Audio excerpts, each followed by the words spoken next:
새벽 5시. 아직 어둠이 채 가시지 않은 서울 중구 골목길에서 한 할머니가 낡은 손수레를 끌고 나섰다. 손에는 고급 벤츠 차키가 들려 있었지. 은색으로 반짝이는 S클래스 벤츠 키홀더. 정가로 따지면 2억은 좋게 넘을 차였다. 하지만 그 키를 쥔 손은 주름투성이에 굳은 살이 박힌 72년을 살아온 할머니의 손이었다. 허름한 파란색 앞치마, 손가락 끝이 다 닳아버린 고무장갑, 그리고 30년은 됐을 법한 털모자를 쓴 채로 말이야. 누가 봐도 평범한 시장 할머니였다. 아니, 평범하다기보단 가난해 보였지. 새벽부터 손수레 끌고 나와야 하는 생계형 상인처럼 보였다고. 하지만 그 손에 쥔 벤츠키는 도대체 어떻게 설명해야 할까? 훔친 걸까? 주운 걸까? 아니면 정말 이 할머니 차일까? 이 할머니의 이름은 박순자, 72세. 서울중앙시장에서 40년째 생선 장사를 하고 있는 동네에서 가장 성실한 상인이었지. 새벽 5시에 일어나 노량진 수산시장 경매장에 가서 직접 눈으로 보고 손으로 만져가며 생선을 고르고 무거운 스티로폼 박스를 손수레에 싣고 그렇게 중앙시장까지 끌고 와서 가게를 열었다. 40년을 하루도 빠짐없이 명절도 추석도 설날도 비가 와도 눈이 와도 태풍이 와도 그렇게 살아왔다.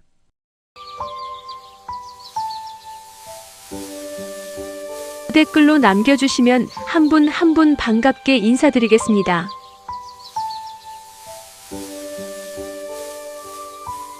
아들 하나 키워서 대학 보냈고 그 아들 결혼시켜서 며느리 얻었고 손주도 봤다. 그런데 말이야. 며느리 김미선은 시장 나가는 시어머니가 부끄럽다고 했다더라. 엄마, 이제 그만 좀 하시면 안 돼요? 제 친구들이 뭐라고 하는지 아세요? 시어머니가 시장에서 생선 판다고 하면 사람들이 저를 어떻게 볼까요? 아들 대학 등록금 300만 원 낸 게 누군데? 아들 결혼식 예단 500만 원 낸 게 누군데? 아들 신혼집 전세금 5천만 원 보탠 게 누군데? 손주 분유가, 기저귀가, 유치원비 대준 게 누군데? 그런데 부끄럽다고? 생선 냄새 난다고? 시장 상인이 창피하다고? 하지만 박순자 할머니는 아무 말도 하지 않았다. 그저 새벽마다 일어나 시장으로 나갔지. 그리고 아무도 모르게 벤츠키를 주머니에 넣은 채로 말이야. 왜 그랬을까? 왜 2억짜리 벤츠가 있으면서 새벽에 손수레를 끌었을까? 왜 아무한테도 말하지 않았을까? 그 이유는 이 이야기 끝에 가서야 알게 될 거다. 오전 7시 중앙시장 수산물 코너는 벌써 사람들로 북적였다. 이모, 고등어 얼마예요? 광어회 떠주세요. 오늘 정갱이 싱싱한 거 있어요? 그 중에서도 가장 손님이 많은 곳은 박순자 할머니 가게였다. 순자 언니, 오늘 고등어 떴어? 응, 싱싱한 거 잔뜩 받아왔어. 통통하니 좋더라고. 하나만 줘봐. 우리 손주가 고등어구이 좋아한다니까. 그래, 잠깐만. 내가 제일 좋은 걸로 골라줄게. 순자 할머니는 생선을 고르는 솜씨가 예술이었다. 눈빛만 봐도 신선도를 알았고 손으로 만져보면 어제 잡힌 건지 오늘 잡힌 건지 구분했지. 이 정도 크기면 내 식구 먹기 딱 좋아. 회 떠서 먹어도 되고 구워 먹어도 되고. 역시 순자 언니가 최고야. 다른 데는 바가지 씌우는데 언니는 항상 정직하잖아. 장사는 양심이지 뭐. 한 번 속이면 손님 안 온다고. 중앙시장에서 순자 할머니는 누구보다 인기가 많았다. 가격도 싸고 생선도 싱싱하고 무엇보다 인심이 후했지. 이모, 돈이 좀 모자라서요. 괜찮아, 괜찮아. 다음에 줘. 어차피 단골이잖아. 정말요? 감사합니다. 아이고, 뭘. 서로서로 돕고 사는 거지. 하지만 그날도 어김없이 동료 상인 김 씨가 넌지시 물었다. 순자 언니, 그 며느리는 아직도 시장 나오는 거 싫어해? 순자의 손이 잠깐 멈췄다. 생선을 다듬던 칼이 공중에서 멈춰섰지. 에이, 젊은 사람들이 다 그렇지 뭐. 아니, 근데 며느리가 한 번도 안 왔잖아. 몇 년 됐어? 10년. 10년? 10년 동안 한 번도 안 왔다고? 응. 냄새 난다고 안 온대. 김 씨는 혀를 찼다.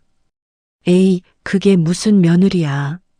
시어머니 덕분에 먹고 사는 주제에. 됐어, 됐어. 그런 얘기 하지 말자. 순자는 대수롭지 않게 넘겼지만 속은 쓰렸다. 며느리 미선은 시장에 단 한 번도 와본 적이 없었다. 결혼식 날 시장 상인들이 축의금 보냈을 때도 시장 사람들이 준 돈은 받기 싫어요. 생선 냄새 날 것 같아서라고 했다고 한다. 그 말을 들은 순자는 그날 밤 혼자 울었다고 한다. 하지만 겉으로는 아무렇지 않은 척했지. 우리 며느리가 좀 예민해서 그래. 이해해줘. 친정 친구들 만날 때는 명품백 들고 다니면서 시어머니 일터는 부끄러워했다. 카페에서 친구들이 물으면 시어머니? 그냥 집에 계세요라고 일하는 줄도 모르는 척했지. 그날 오후 순자는 손수레 밑에 숨겨둔 작은 청가방을 꺼냈다. 아무도 안 볼 때 조용히 열어보았지. 그 안에는 복권 한 장, 그리고 낡은 흑백 가족 사진 한 장이 들어 있었다. 동생아. 사진 속에는 7살쯤 된 여자아이와 5살쯤 된 남자아이가 찍혀 있었다. 60년도 더 된 사진. 모서리가 다해져서 얼굴도 흐릿했지만 순자는 그 사진을 매일 봤다. 너 잘 살고 있니? 어디서 뭐하고 사니? 그리고 복권을 만졌다. 3개월 전에 산 복권. 당첨 번호를 확인했을 때의 그 충격을 아직도 잊을 수가 없었다. 1등. 30억. 하지만 아무한테도 말하지 않았다. 아들한테도, 며느리한테도, 딸한테도. 왜냐하면 이 돈은 쓸 곳이 정해져 있었으니까. 동생을 찾는 데 쓸 거였다. 같은 날 저녁. 강남구 압구정동 한 고급 아파트 단지 내 카페. 며느리 김미선은 친구들과 모임을 가졌다. 언니, 오늘 가방 새로 샀어? 샤넬 신상이네. 응, 남편이 사줬어. 승진했거든. 우와, 부러워라. 우리 남편은 언제 승진하려나. 미선의 친구들은 모두 소위 말하는 강남 엄마들이었다. 남편은 대기업 임원이거나 의사, 아이는 영어 유치원 다니고 본인들은 명품백 들고 필라테스 다니고. 반면 미선의 남편 박진수는 작은 중소기업 대리. 월급 300만 원. 승진? 그런 거 없었다.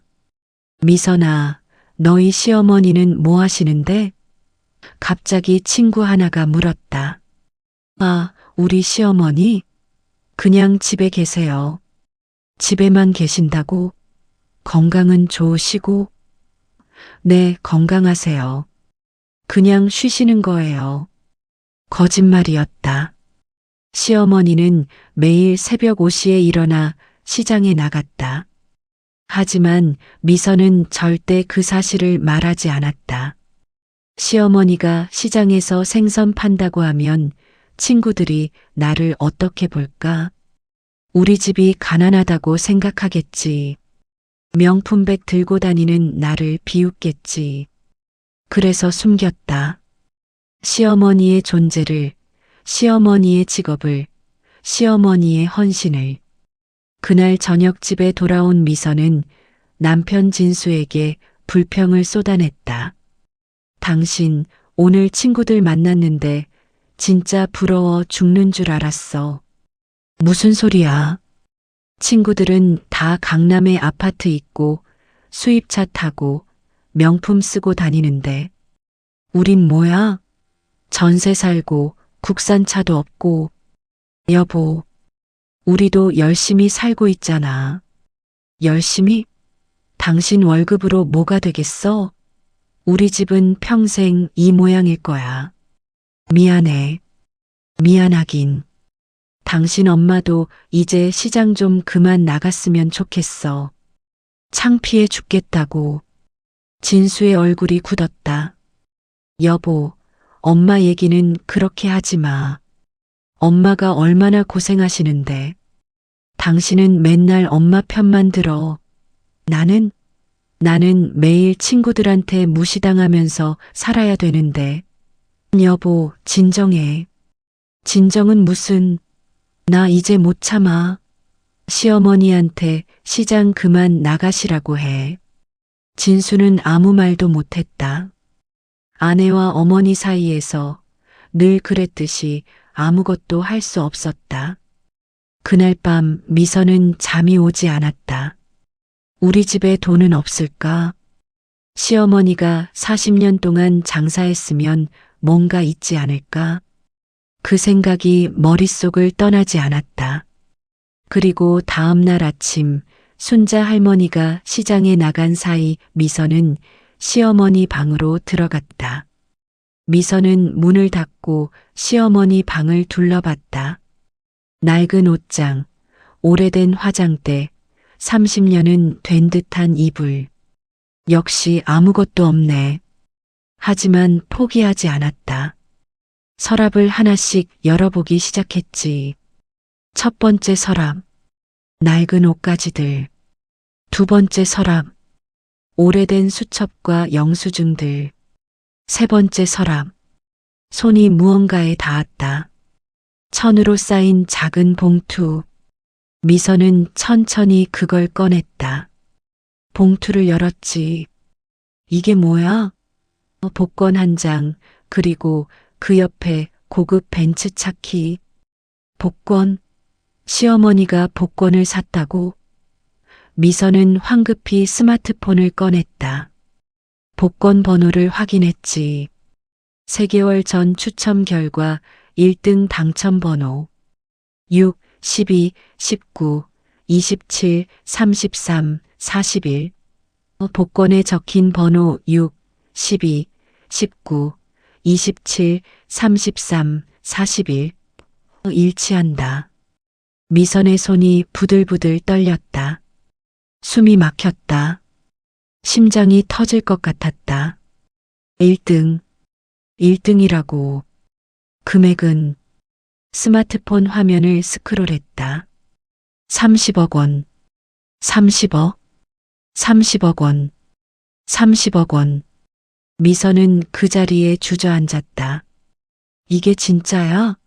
시어머니가 30억에 당첨됐다고? 그런데 왜 아무 말도 안 한 거야? 왜 우리한테 숨긴 거야? 우리가 전세 살면서 쪼들리는 거 뻔히 보면서. 미선의 머릿속에는 온갖 계산이 돌아갔다. 30억이면 강남에 아파트 살 수 있어. 수입차 살 수 있어. 친구들한테 자랑할 수 있어. 명품 마음껏 살 수 있어. 이 돈 우리가 받아야 해. 당연히 며느리인 내가 관리해야지. 그때 손에 잡힌 벤츠 차키. 잠깐, 이건 뭐지? 차키에는 벤츠 S클래스라고 적혀 있었다. 시어머니가 벤츠를 샀다고? 언제? 어디에? 아무리 생각해도 이해가 안 됐다. 시어머니는 매일 손수레 끌고 시장 나가잖아. 차? 그런 거 본 적도 없는데. 혹시 이미 당첨금을 받은 건가? 그럼 그 돈으로 벤츠를 산 거야? 그럼 나머지 돈은 어디 갔어? 미선은 급히 서랍을 더 뒤지기 시작했다. 통장이 있을 거라고 생각했지. 하지만 아무것도 없었다. 통장도 현금도 다른 증거도 도대체 어떻게 된 거야? 그때 현관문이 열리는 소리. 미선아, 나왔다. 순자 할머니가 돌아온 거였다. 미선은 심장이 터질 것 같았다. 복권과 차키를 급히 원래 자리에 놓고 서랍을 닫고 방을 나왔다. 어머니. 오늘 일찍 오셨네요? 응, 오늘 손님이 별로 없어서. 너 방금 내 방에서 나온 거야? 아, 네. 청소하려고 들어갔다가 그냥 나왔어요. 아무것도 안 했어요. 순자는 며느리를 물끄러미 바라봤다. 뭔가 이상하다는 눈빛이었지. 하지만 아무 말도 하지 않았다.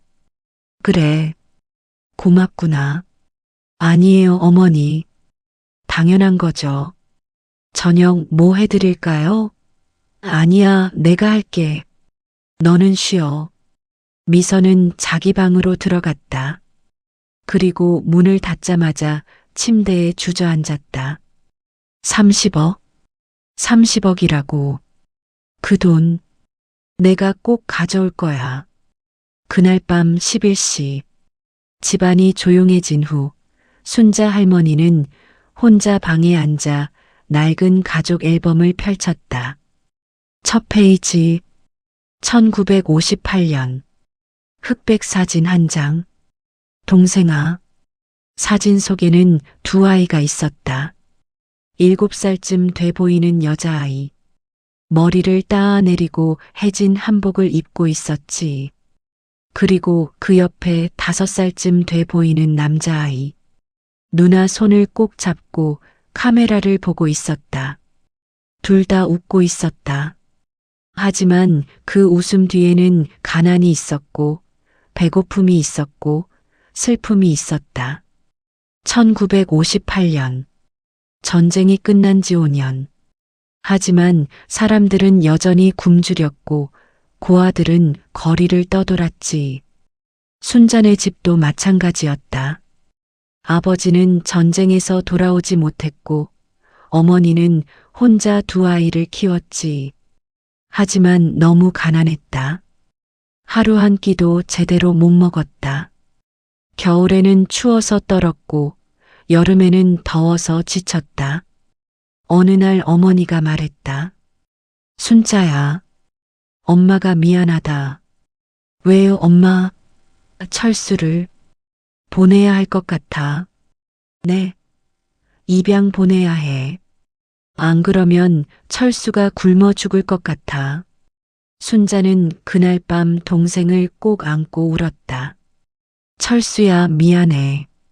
누나가 못났어. 누나, 왜 울어? 나 어디 가? 너 좋은 집으로 갈 거야. 거기 가면 밥 많이 주고 따뜻한 옷도 주고. 누나도 같이 가? 아니, 누나는 못 가. 너 혼자 가야 해. 싫어. 나 누나랑 같이 있을 거야. 하지만 사흘 뒤 낯선 사람들이 와서 철수를 데려갔다. 순자는 동생 손을 꼭 잡았다. 철수야, 잘 지내. 누나가 꼭 찾으러 갈게. 누나. 철수는 울면서 끌려갔다. 그리고 그게 마지막이었다. 60년이 넘도록 단 한 번도 만나지 못했다. 순자는 평생 동생을 찾아 헤맸다. 입양기관에 문의했지만 개인정보라 알려드릴 수 없습니다. 시청에 갔지만 기록이 없습니다. 경찰서에 갔지만 너무 오래된 일이라 찾을 수 없습니다. 그렇게 세월이 흘렀다. 순자는 결혼했고 아들을 낳았고 시장 장사를 시작했지. 하지만 단 하루도 동생을 잊은 적이 없었다. 시장에 나가는 이유도 사실은 돈 때문만이 아니었다. 혹시 시장에 오는 손님 중에 내가 있을까봐. 혹시 내가 나를 찾아올까봐. 하지만 60년이 넘도록 동생은 나타나지 않았다. 그런데 말이야, 3개월 전 순자는 우연히 신문을 봤다. 시장 옆 분식집에서 점심 먹다가 벽에 붙어 있던 경제신문이었지. 대한그룹 이철수 회장, 고아, 출신에서 재계 12기업 일고. 순자의 손이 멈췄다. 이철수? 철수? 설마. 신문을 집어들었다. 사진이 있었지. 70대 초반으로 보이는 남자. 정장을 입고 카메라를 보고 있었다. 그 얼굴 60년이 지나서 늙었지만 동생이다. 왼쪽 팔에 있는 흉터, 어릴 때 불에 데인 흉터, 사진에도 희미하게 보였다. 동생이 맞아. 내 동생이 살아있어. 동생이 회장이 됐어. 순자는 그 자리에서 울었다. 분식집 주인이 놀라서 물었지. 할머니, 왜 우세요? 무슨 일이세요? 아니야. 아무것도 아니야. 그냥 기쁜 일이 있어서. 그날 이후 순자는 복권을 샀다. 동생을 만나려면 돈이 필요했으니까. 탐정을 고용하려면, 신분을 확인하려면. 그리고 기적처럼 복권에 당첨됐다. 30억. 다음 날 아침. 미선은 남편이 출근하고 시어머니가 시장에 나간 뒤 혼자 거실에 앉아 계획을 세웠다. 일단 복권부터 손에 넣어야 해. 노트에 하나씩 적어 내려갔지. 1단계 복권 위치 확인 완료. 2단계 복권 가져오기. 3단계 당첨금 수령 방법 알아보기. 4단계 내 명의로 받는 방법 찾기. 스마트폰을 켜서 검색했다. 복권 당첨금 수령 방법, 복권 대리 수령 가능한가, 복권 상속 가능한가. 검색 결과가 나왔다.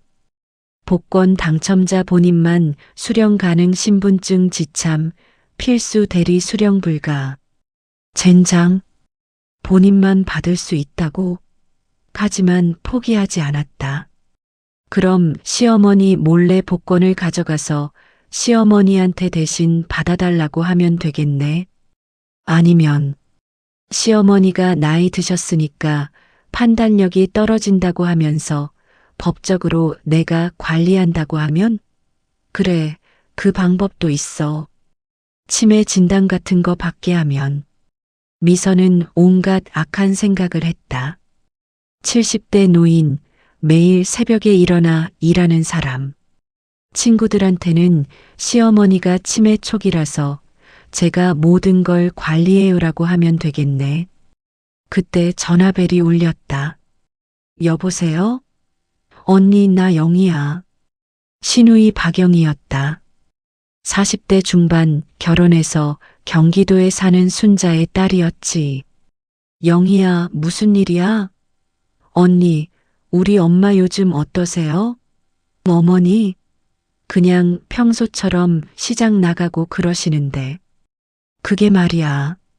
언니, 우리 엄마 통장에 돈 얼마나 있는지 알아? 미선의 심장이 뛰기 시작했다. 시누이도 돈을 노리는 건가? 글쎄, 잘 모르겠는데. 왜? 아니, 우리 엄마가 40년 동안 장사했잖아. 그럼 돈 좀 모았을 것 아니야? 역시 시누이도 똑같네. 미선은 잠깐 고민했다. 시누이한테 복권 이야기를 해야 할까, 말아야 할까?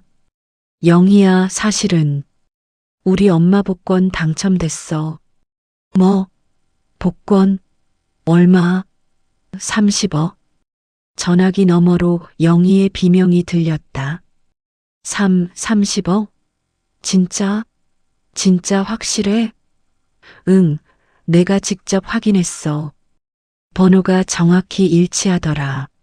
세상에, 우리 엄마가 그런 걸 숨기고 있었다고? 그러니까. 그것도 3개월 전에 당첨됐대. 근데 우리한테 한마디도 안 하셨어. 이게 무슨... 그럼 우리는 쪼들려 사는데 엄마는 30억을 혼자? 미선이 조용히 말했다. 영희야, 우리 둘이서 협력하면 그 돈 나눠 가질 수 있을 것 같아. 어떻게? 일단 복권을 우리가 가지고 있어야 해. 그 다음에 변호사 선임해서 법적으로 처리하는 거지. 법적으로? 무슨 소리야? 시어머니가 나이 많으시잖아. 판단력 문제 제기하고 우리가 재산 관리한다고 법원에 신청하는 거야. 언니, 그게 되겠어? 해봐야지. 안 하면 엄마가 그 돈 다 쓸 거야. 우리 몫은 하나도 없을걸? 영희는 잠시 망설였다. 하지만 30억이라는 액수는 너무 컸다. 알았어. 언니가 하자는 대로 할게. 좋아. 그럼 일단 내가 복권부터 빼낼게. 영희, 너는 변호사 알아봐. 알았어, 언니. 전화를 끄는 미선은 냉소를 지었다. 이제 둘이서 나누면 15억씩이네. 15억. 그 돈이면 강남의 아파트 사고도 남는다. 수입차도 살 수 있다. 친구들한테 당당해질 수 있다. 오늘 밤에 복권 가져와야겠어. 하지만 박순자 할머니는 바보가 아니었다. 40년 동안 시장에서 온갖 사람을 다 만나봤다. 사기꾼도 봤고, 도둑도 봤고, 거짓말쟁이도 봤고, 위선자도 봤다. 그리고 사람의 눈빛만 봐도 알았다. 그 사람이 무슨 생각을 하는지. 며느리가 자기 방을 뒤진 것쯤 모를 리가 없었다. 요즘 미선이 눈빛이 이상하더라고. 순자는 이미 대비하고 있었다. 복권은 며느리가 본 다음 날 즉시 은행 금고에 맡겨두었지. 그리고 벤츠차 키도 다른 곳에 숨겨뒀다. 내가 평생 모은 돈. 함부로 쓰게 놔둘 순 없지. 그날 저녁 순자는 동료 상인 김 씨에게 조용히 물었다. 김 씨, 혹시 변호사 아는 사람 있어? 변호사? 왜? 무슨 일 있어? 응. 좀 복잡한 일이 있어서. 그래. 우리 아들이 변호사인데 소개해 줄까? 그래 줄래? 고마워. 순자는 그날 저녁 변호사를 만났다. 그리고 모든 상황을 설명했지. 복권 당첨 사실, 며느리가 방을 뒤진 사실, 신우이와 짜고 있다는 사실까지. 변호사가 말했다. 할머니, 지금 당장 재산을 보호하셔야 합니다. 어떻게? 복권 당첨금을 받으시고 즉시 할머니 명의 계좌로 이체하세요. 그리고 유언장을 작성하시는 게 좋겠습니다. 유언장? 네. 만약 며느리와 딸이 법적으로 문제를 제기하면 할머니의 의사를 명확히 해두는 게 좋습니다. 알았어요. 그날 밤 순자는 유언장을 작성했다.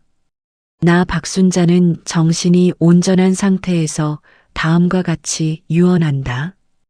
복권 당첨금 30억 원은 내 친동생 이철수와 나누어 쓴다. 나머지 재산은 아들 박진수에게 상속한다. 단 며느리 김미성과 딸 박영희가 내 재산을 부당하게 탈취하려 할 경우 이 유언장을 법적 증거로 제출한다. 변호사 앞에서 서명했다. 그리고 인감도 찍었다. 이제 됐어. 내 재산은 내가 지킨다. 그날 밤 미선이 다시 시어머니 방에 들어갔다. 조용히 문을 열고 서랍을 열었지. 복권이 없어? 분명 며칠 전에 여기 있었는데 이제는 아무것도 없었다. 벤츠키도 없고 도대체 어디에? 대신 그 자리에는 쪽지 하나가 놓여 있었다. 미선아, 엄마가 다 알고 있다. 미선의 얼굴이 새하얗게 질렸다. 심장이 쿵쾅거렸다. 손이 떨렸다. 시어머니가 알고 있다고?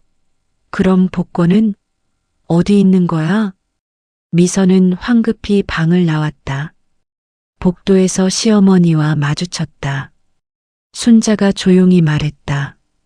미선아, 할 말 있으면 거실로 나오렴. 네, 어머니.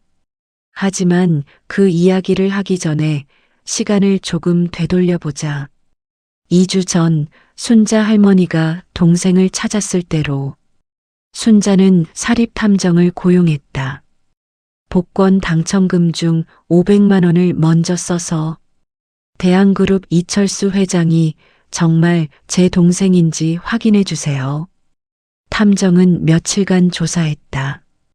이철수 회장의 출생 기록, 고아원 기록, 입양 기록, 그리고 일주일 뒤 결과가 나왔다. 할머니, 맞습니다. 이철수 회장은 1958년 서울 고아원에서 입양됐습니다. 입양 전 이름은 박철수입니다. 순자의 눈에서 눈물이 흘렀다. 그럼 제 동생이 맞네요. 네. 그리고 회장님 왼쪽 팔에 화상 흉터도 확인했습니다. 동생이에요. 제 동생이 맞아요. 탐정이 조심스럽게 물었다. 할머니, 제가 회장님 측에 연락을 취해 드릴까요? 그럴 수 있을까요? 한번 시도해 보겠습니다. 며칠 뒤 탐정에게서 전화가 왔다. 할머니, 회장님께서 직접 만나고 싶어 하십니다. 정말요? 정말 만나주신다고요? 네. 회장님도 평생 누나를 찾고 계셨답니다. 순자는 그 자리에서 주저앉았다. 60년을 기다렸다. 감사합니다. 정말 감사합니다. 2024년 11월 15일 서울 강남구 테헤란로 대한그룹 본사 빌딩. 순자는 평생 처음으로 이런 고급 빌딩에 들어갔다. 유리로 된 회전문, 대리석 바닥, 천장까지 닿는 거대한 로비. 낡은 옷차림의 순자는 주변 사람들의 시선을 받았다. 정장을 입은 직장인들, 깔끔한 옷차림의 방문객들. 하지만 순자는 고개를 들었다. 나는 이철수 회장의 누나야. 당당하게 가자. 안내 데스크에 갔다. 저 이철수 회장님 만나러 왔는데요. 직원이 놀란 표정으로 물었다. 회장님을요? 예약하셨나요? 네, 박순자라고 하면 아실 거예요. 직원이 전화를 걸었다. 네, 회장님. 박순자님 오셨습니다. 네, 알겠습니다. 전화를 끄는 직원의 태도가 180도 바뀌었다. 실례했습니다. 회장님께서 기다리고 계십니다. 안내해 드리겠습니다. 30층 회장실까지 엘리베이터를 타고 올라갔다. 유리로 된 엘리베이터, 아래로 보이는 서울 풍경. 동생이 이렇게 큰 회사를 만들었구나. 30층. 엘리베이터 문이 열렸다. 넓은 복도 끝에 큰 문이 보였다. 회장실. 순자는 떨리는 손으로 문을 두드렸다. 들어오세요. 문을 열었다. 넓은 사무실, 창밖으로 보이는 한강. 그리고 책상 앞에 서 있는 한 남자. 70대 초반, 깔끔한 정장, 하얗게 센 머리. 하지만 그 얼굴은 60년 전 그 얼굴이었다. 누나? 철수야? 60년 만이었다. 두 사람은 그 자리에서 서로를 껴안고 울었다. 누나. 정말 누나야? 그래. 나야. 너를 평생 찾았어. 누나 미안해. 내가 너무 늦었어. 아니야, 아니야. 만나기만 해도 충분해. 두 사람은 한참을 울었다. 60년의 그리움이 한꺼번에 터져나왔다. 잠시 후 두 사람은 소파에 앉아 이야기를 나눴다. 철수가 물었다. 누나, 그동안 어떻게 살았어? 나 그냥 시장에서 장사했어. 40년 동안. 시장에서? 응. 생선 장사. 새벽마다 일어나서 시장 나갔지. 누나, 고생 많았구나. 아니야. 나는 괜찮았어. 그런데 너는 어떻게 이렇게 큰 회사를 만들었어? 철수가 천천히 말했다. 나는 입양 가서 공부를 많이 했어. 양부모님이 좋은 분들이셔서 대학 가고 회사 들어가고 그러다 사업을 시작했지. 30년 전에. 대단하다 정말. 하지만 누나, 나는 평생 누나 생각했어. 매일 밤 꿈에서 누나를 봤어. 나도 그랬어. 매일 너를 생각했어. 철수가 누나 손을 꼭 잡았다. 누나, 이제부터는 내가 책임질게. 누나 시장 나가지 마. 아니야, 철수야. 나는 시장이 좋아. 40년 동안 내 삶이 거기 있었어. 하지만, 그리고 나한테도 아들이 있고 손주도 있어. 내가 할 일이 아직 많아. 그래도 힘들잖아. 괜찮아. 나는 건강해. 철수는 잠시 생각하다가 말했다. 그럼 이렇게 하자. 내가 누나 가게 확장해 줄게. 중앙시장 전체를 현대화하는 거야. 뭐, 그럴 필요까지는. 누나가 평생 일한 곳인데 좋은 곳으로 만들어야지. 그리고 이것 좀 받아줘. 철수가 작은 상자를 꺼냈다. 순자가 상자를 열었다. 안에는 벤츠 차키가 들어있었다. 철수야, 이건 누나가 평생 걸어 다녔잖아. 이제 편하게 다녀. S클래스야. 최고급이야. 고맙다. 정말 고마워. 두 남매는 다시 한번 껴안았다. 60년의 세월이 그렇게 메워졌다. 같은 시각, 며느리 미선은 집에서 패닉 상태였다. 뭐, 시어머니가 대기업 회장 동생이라고? 미선은 탐정을 고용해서 시어머니를 미행시켰다. 복권이 사라진 후 시어머니가 어디에 숨겼는지 알아내려고. 그런데 탐정이 보고한 내용은 상상을 초월했다. 시어머니가 대한그룹 본사에 들어갔습니다. 뭐, 대한그룹? 네. 그리고 이철수 회장과 2시간 동안 만났습니다. 이철수 회장? 그게 누구야? 재계 12 기업 회장입니다. 자산이 5조 원이 넘는 분이죠. 5조.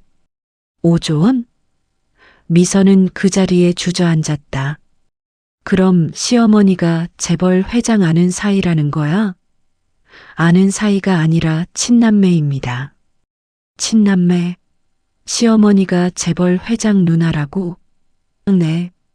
60년 만에 재회한 거라고 합니다.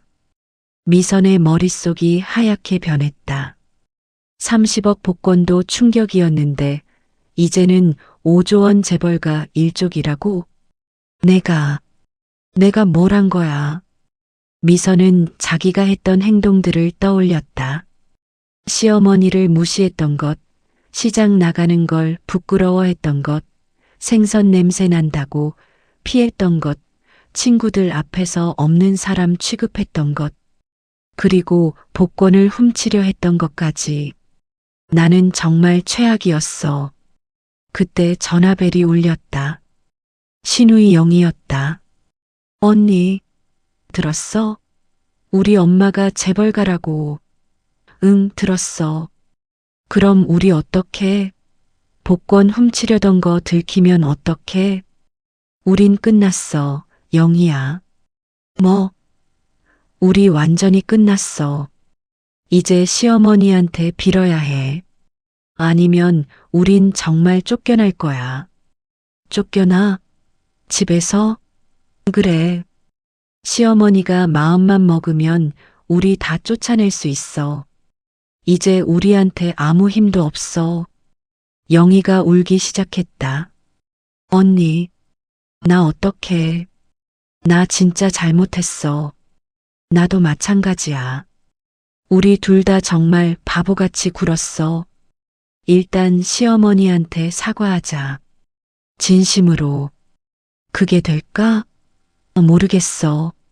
하지만 그것밖에 방법이 없어. 그날 저녁 순자가 시장에서 돌아왔다. 벤츠를 타고.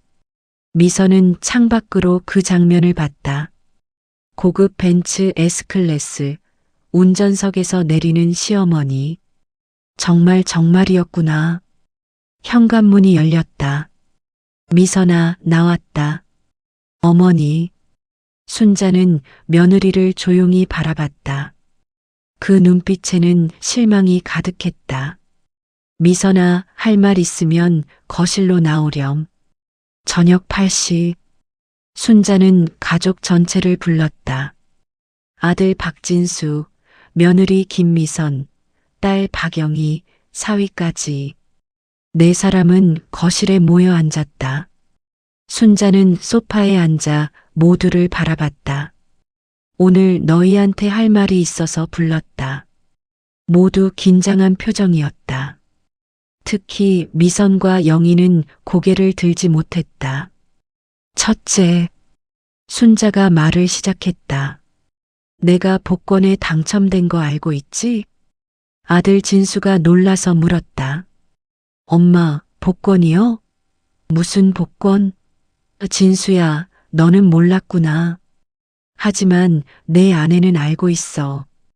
진수가 아내를 봤다. 미선은 얼굴이 새하얗게 질려 있었다. 여보, 이게 무슨... 둘째, 순자가 계속 말했다. 너희 며느리와 딸이 그 복권을 훔치려고 했다는 것도 안다. 진수의 입이 떡 벌어졌다. 뭐? 엄마, 그게 무슨... 내 방을 뒤진 것도 알고 영희랑 통화한 것도 다 안다. 미선과 영희는 완전히 얼어붙었다. 셋째, 순자의 목소리가 더 단단해졌다. 내 친동생을 찾았다. 대한그룹 이철수 회장이 내 친동생이다. 거실이 순식간에 얼어붙었다. 진수가 더듬거리며 물었다. 엄마, 그게 무슨... 대한그룹 회장님이요? 그래. 60년 만에 만났어. 내가 어릴 때 헤어진 친동생이야. 사위가 조심스럽게 물었다. 그럼 어머님이 재벌가 일족이시라는... 그렇다고 볼 수 있지. 아무도 말을 못했다. 너무 큰 충격이었다. 순자가 며느리를 똑바로 봤다. 미선아, 내 어머니, 너는 내가 시장에서 장사하는 게 부끄럽다고 했지. 미선은 고개를 들지 못했다. 내 손에 생선 비늘이 묻은 게 창피하다고 했어. 하지만 그 손으로 너희 아파트 전세금 5천만 원 냈고 손주 분유값 매달 50만 원씩 댔고 너희 결혼식 예단 500만 원 냈고 명절 때마다 용돈 100만 원씩 줬어. 그런데 너는... 순자의 목소리가 떨렸다. 엄마 돈을 훔치려고 했어. 미선이 울기 시작했다. 죄송합니다. 어머니, 정말 죄송해요. 영희야, 내 엄마, 너도 마찬가지다. 결혼하고 나서 얼마나 자주 왔니? 1년에 명절 2번? 영희는 대답하지 못했다. 엄마가 힘들 때 전화 한 번 제대로 한 적 있어?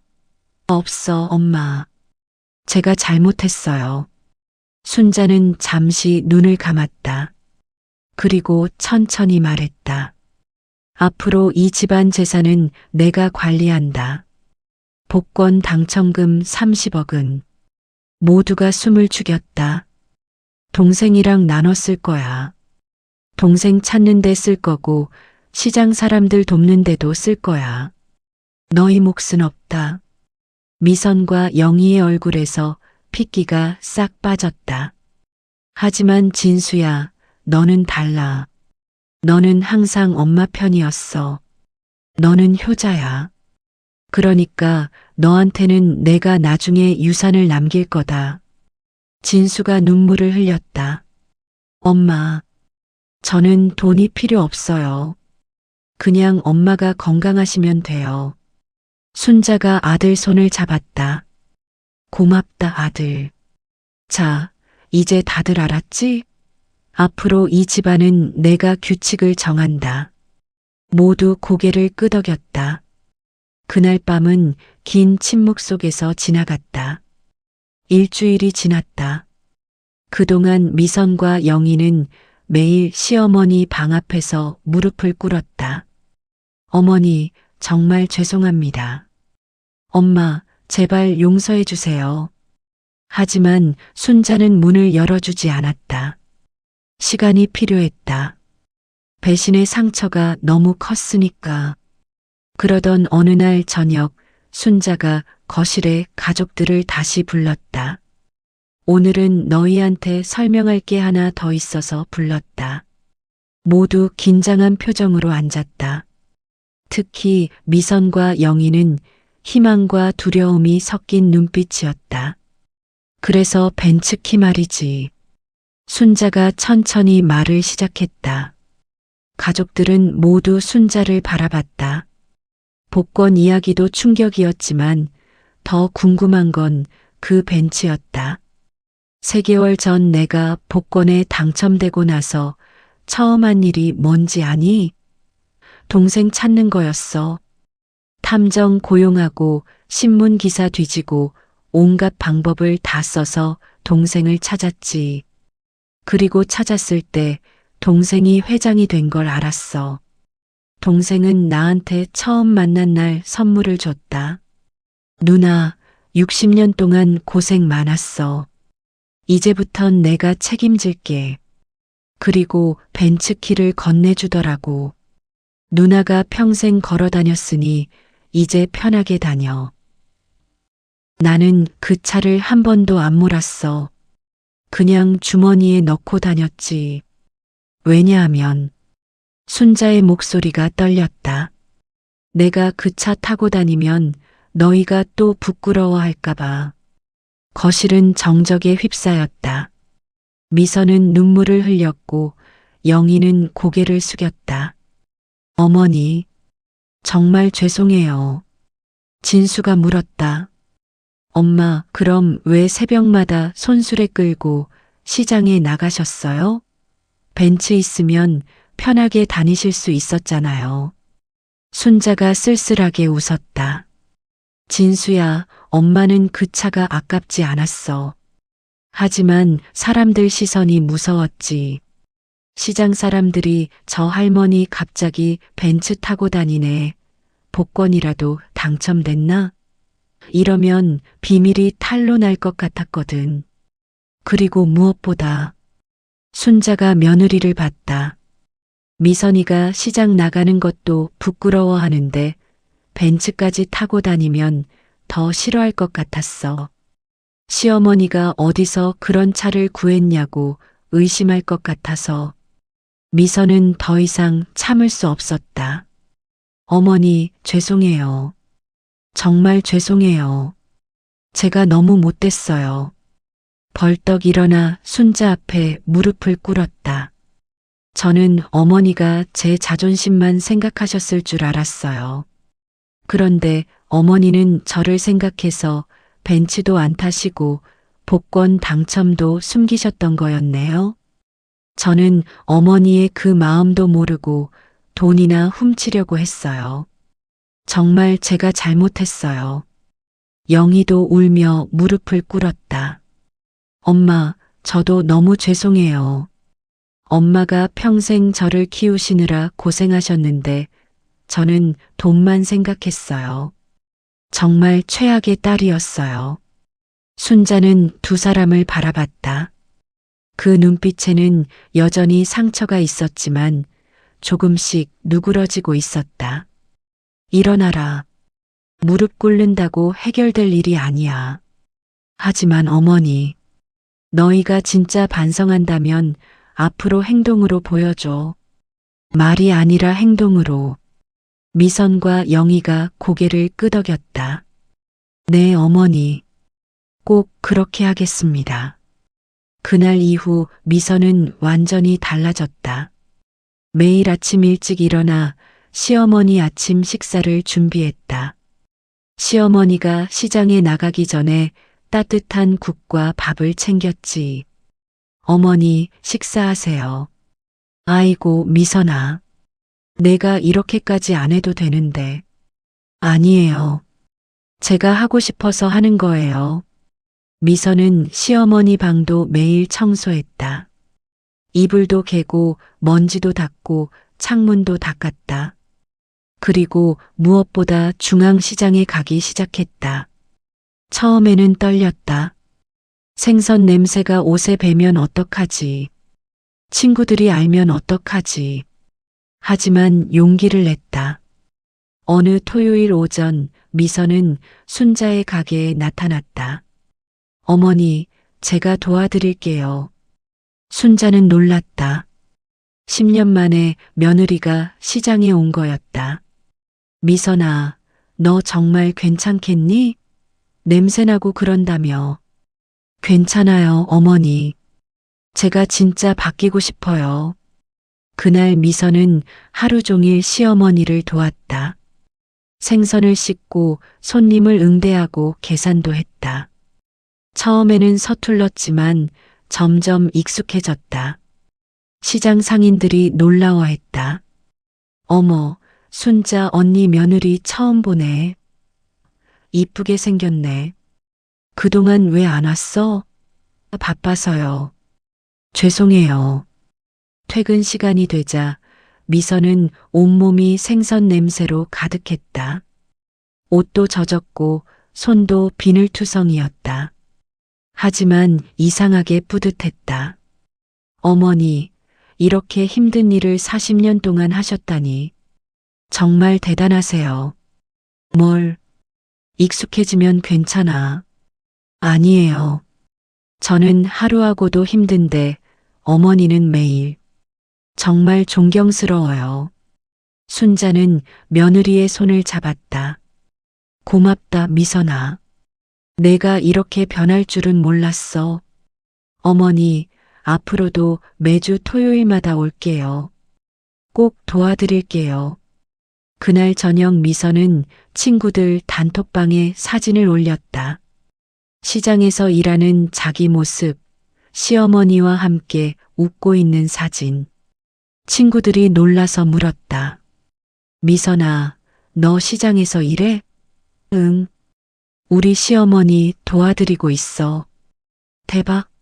너 시어머니 시장 상인이었어? 응. 40년째 하고 계셔. 정말 대단한 분이야. 근데 너 명품백은? 그런 거 이제 안 중요해. 시어머니한테 배운 게 더 값진 것 같아. 친구들은 미선의 변화에 놀랐다.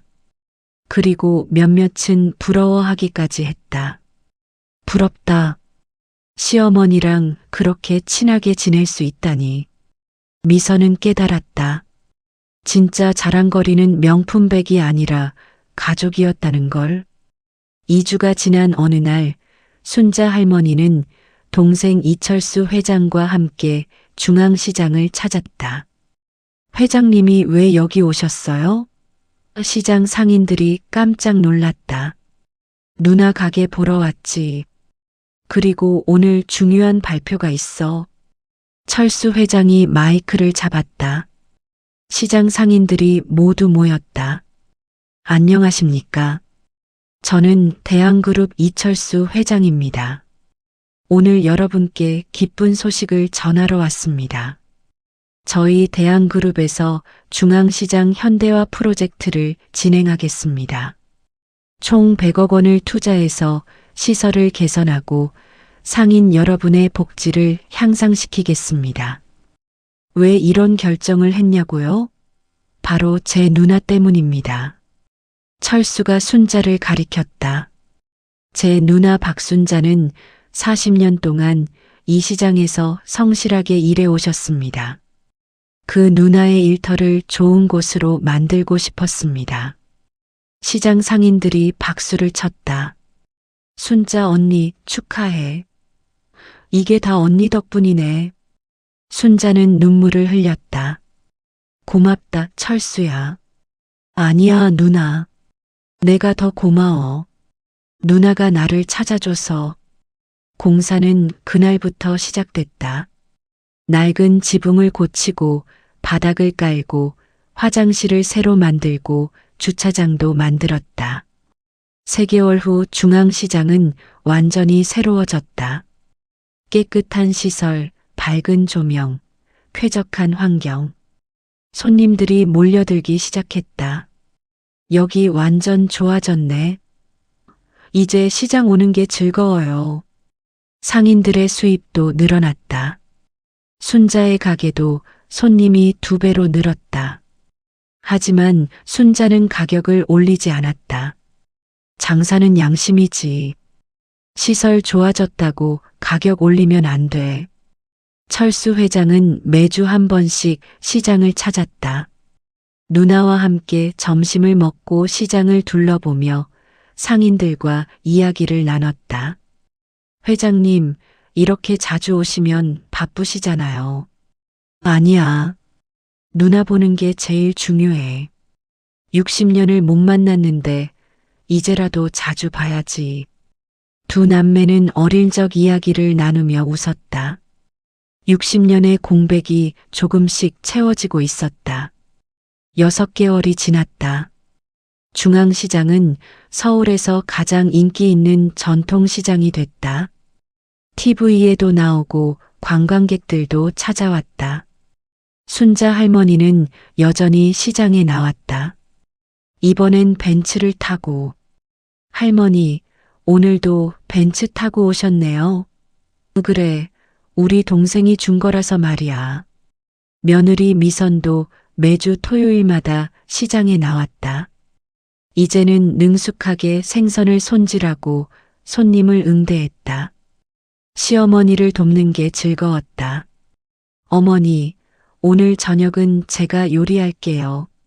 어머니는 쉬세요. 아이고, 우리 며느리 요리 솜씨가 늘었네. 어머니한테 배웠잖아요. 딸 영희도 자주 찾아왔다. 손주들을 데리고 와서 할머니를 도왔다. 할머니, 우리가 도와드릴게요. 그래, 고맙다. 우리 손주들. 아들 진수는 어머니를 더욱 자랑스러워했다. 회사에서도 자랑했다.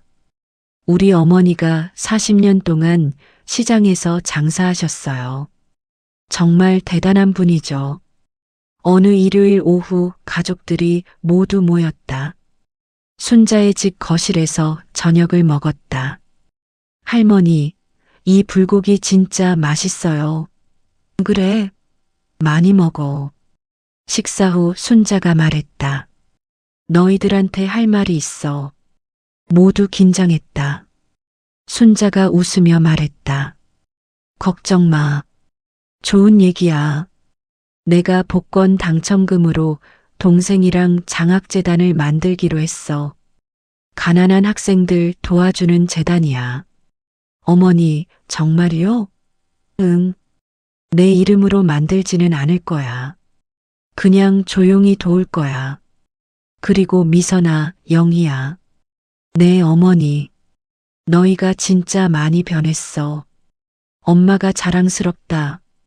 미선과 영희가 눈물을 흘렸다. 어머니, 감사합니다. 진수야.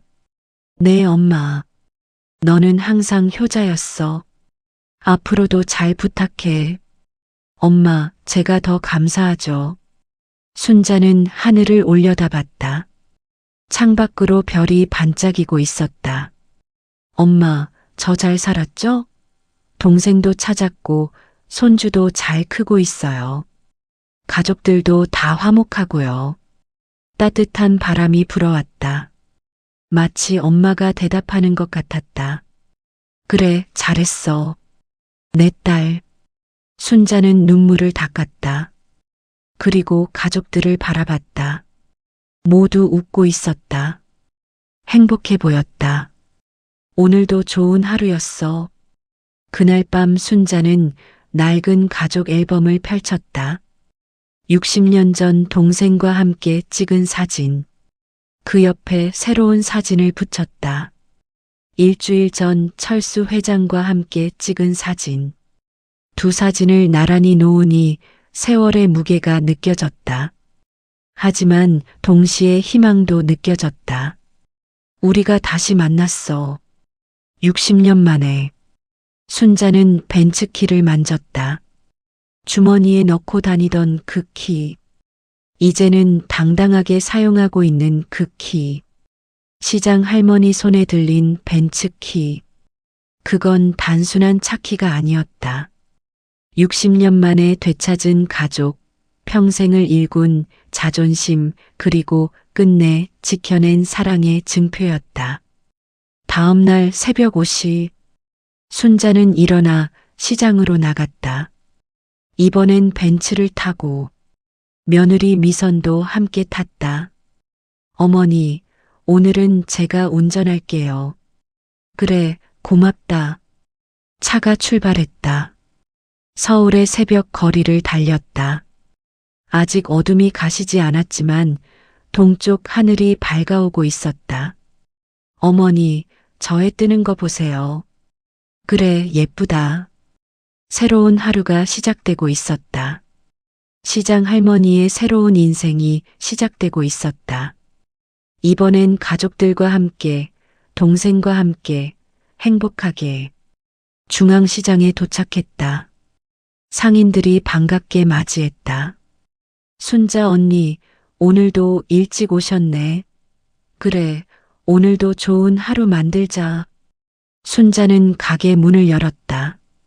신선한 생선들이 진열대에 놓였다. 손님들이 하나둘 들어오기 시작했다. 이모, 오늘 고등어 어때요? 싱싱해. 눈으로 봐봐.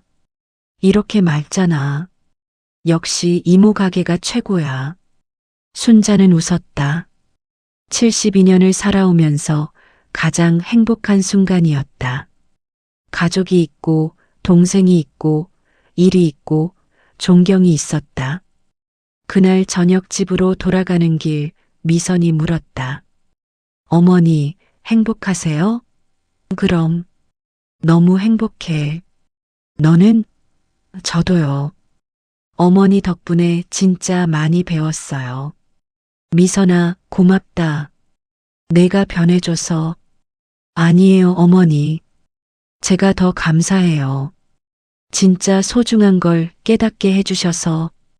벤츠는 서울의 밤거리를 달렸다. 네온 사인이 반짝이고 사람들이 걸어다녔다. 도시는 여전히 바쁘고 복잡했지만 순자의 마음은 평온했다. 집에 도착했다. 현관문을 열자 아들 진수가 나왔다. 엄마, 오늘 저녁은 제가 준비했어요. 아이고, 우리 아들이? 네.